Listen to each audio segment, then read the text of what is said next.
नमस्ते साथीहरू, तपाईहरुले प्रीति फोन त चाहिँ चलाउनुहुन्छ ओर्डरमा भने तपाईले पक्कै पनि यस्तो खालको समस्या चाहिँ तपाईले पक्कै पनि देखेको हुनुपर्छ।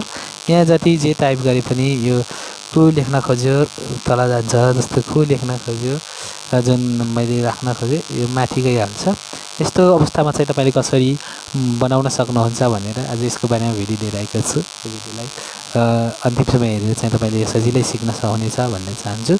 सबैभन्दा पहिले यसलाई बनाउनलाई चाहिँ तपाई माथिको फाइल मेन्युमा जानु होला र तपाईको तल छ सेभ एज भन्ने अप्सन छ, यसमा जानु होला र तल देख्न सक्नुहुन्छ यहाँ ओर्ड अप्सन भन्ने छ, यसमा चाहिँ तपाईले क्लिक गर्नु होला। सिम्पली क्लिक गरिसकेपछि तपाई यहाँ देख्न सक्नुहुन्छ प्रुफिङ भन्ने छ, यसमा चाहिँ क्लिक गर्नु होला। सिम्पली प्रुफिङमा क्लिक गरिसकेपछि यहाँनिर चाहिँ यहाँ देख्न सक्नुहुन्छ अटो करेक्ट अप्सन भन्ने छ, यसमा क्लिक गर्नु होला। यसमा क्लिक गरिसकेपछि यहाँ धेरै अप्सनहरु छन्, तपाईले देख्न सक्नुहुन्छ।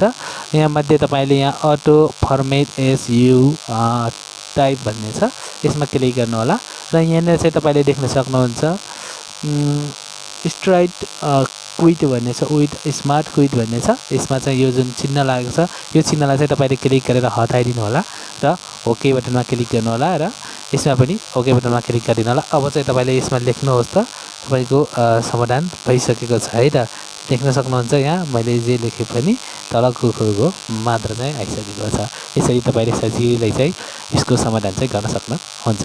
हस् साथीहरु, तपाईलाई आजको भिडियो कस्तो लाग्यो है? कृपया जस्तो लाग्यो त्यस्तै सल्लाह सुझाव र प्रतिक्रिया लेखी हाम्रो कमेन्ट बक्समा सोध्न भनी नभुल्नु होला। साथै हाम्रो च्यानलमा नयाँ हुनुहुन्छ भने हाम्रो च्यानललाई सब्स्क्राइब गरी सँगै रहेको बेल आइकन पनि थिच्नु होला भन्दै म पनि बिदा हुन्छु। हस् त, नमस्कार।